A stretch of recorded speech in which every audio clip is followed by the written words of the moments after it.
नमस्कार मैत्रिणींनो, तर आज मी तुम्हाला 3 piece prince cut paper pattern ठेवून कटिंग कशी करायची तर ते सांगते। हे सर्व पेपर पॅटर्न आहेत। तर सर्वात आधी मी बॅकचा पॅटर्न ठेवून घेतला, त्यानंतर क्रॉस पट्टी, त्यानंतर थ्री पीसचे पार्ट मी ठेवून घेतले। हे बघा, कटोरीची साईड आधी ठेवून घेतली, त्यानंतर फिटिंग साईड ठेवून घेतली। हे जे पेपर पॅटर्न आहेत ते सर्व आधी अस्तरवरती ठेवून घ्यायचे, व्यवस्थित चॉकने मार्किंग करून घ्यायची। बघू शकता, ह्याच्यामध्ये आपल्याला कुठेही वाढवायचं नाहीये आणि सरळ व्यवस्थित सगळीकडनं आपण चॉकच्या साहाय्याने मार्किंग करून घ्यायची। आणि मार्किंग करून घेतली की त्यानंतर सर्व पार्ट एक एक व्यवस्थित मार्क करून घ्यायचे।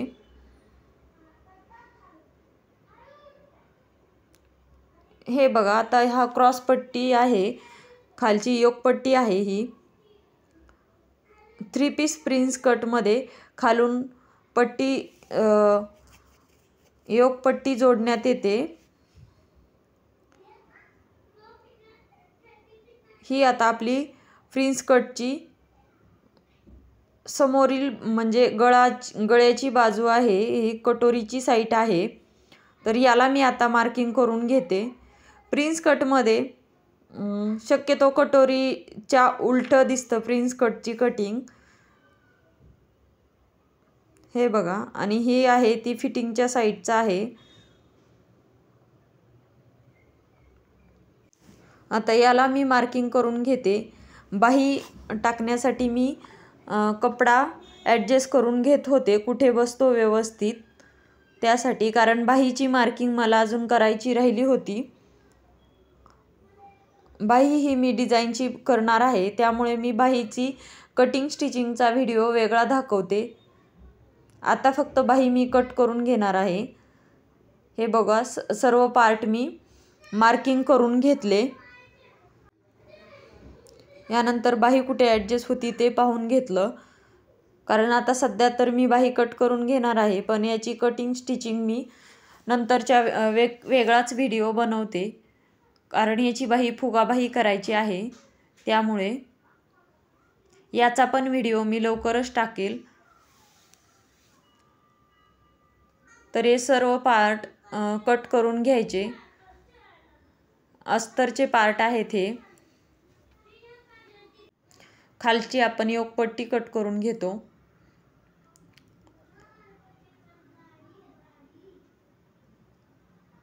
यानंतर हे 2 पार्ट प्रिन्स कटचे ते कट करून घ्यायचे। व्यवस्थित पेपर पॅटर्न ठेवून ही कटिंग करून घ्यायची। इथे कुठेही मार्जिन वाढवायची नाहीये। ज्यावेळेस आपण मेन फॅब्रिकवरती कट करतो त्यावेळेस थोडी थोडी एक्स्ट्राची शिलाई मार्जिन साईडने कपडा ठेवायचा, पाव इंच। तर हे बघून घ्या, आता मी बाहीची कटिंग करून घेते। तर बाहीची पण मी पेपर पॅटर्न ठेवून घेतला आणि फक्त आकार असा कट करून घेतलेला आहे। मी समोरील आकार पण कट केलेला नाही, कारण हे सर्व मी नंतरच कट करणार आहे, त्यामुळे आता फक्त कपडा बसतो का ते ॲडजस्ट करण्यासाठी मी फक्त कटिंग करून घेतलं।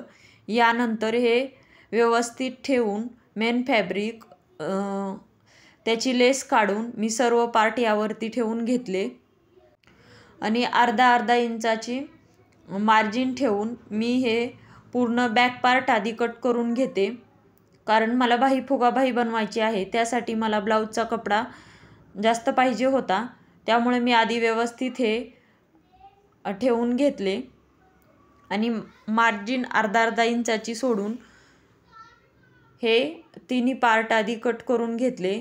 क्रॉस पट्टीला थोडासा कपडा कमी पडत होता, तर तो कसा ॲडजस्ट करायचा मी ते तुम्हाला सांगते आता। सर्वात आधी आपण हे 2 पॅटर्न कट करून घेऊया। हे बघा, इकडच्या साईडचा जो पूर्ण फॅब्रिक राहिलेला आहे ते मी बाहीसाठी ठेवलेला आहे। कारण फुगाबाईला कपडा जास्त लागतो, त्यामुळे मी छोटीच बाही आहे, लांबी नाही आहे, पण फुगा बनवायचा असल्यामुळे कपडा आपल्याला जास्त लागते आणि माप मोठं आहे त्यामुळे कपडा कमी पडतो. तर ही बाहीसाठी मी बाजूला काढून ठेवला. तर क्रॉसपट्टीला हा कपडा राहत नव्हता, त्यामुळे मी आधी पुढच्या साईडला म्हणजेच हुकलूक साईडची जी साईड आहे पट्टीची, त्या साईडची आधी मी पूर्ण कटिंग करून घेतली आणि खाली आपण इथे थोडासा जॉईंट देणार आहोत. तर ते मी हे जे कपडा होता तो ठेवून घेतला आणि अस्तरच्या साईडला अर्धा इंच मार्जिनचं सोडून खाली घालून वरती अशा प्रकारे ठेवून मी अर्धा इंच सोडून कट करून घेतलेलं आहे. बघू शकता अशा प्रकारे मी क्रॉसपट्टी तयार केली. तर असे आपले सर्व पॅटर्न कट करून झालेले आहेत. तर तुम्हाला कसा वाटला व्हिडिओ हे नक्कीच कमेंट करून सांगा. चलो बाय बाय, टेक केअर. आवडल्यास लाईक करा, शेअर करा अँड सबस्क्राईब करा.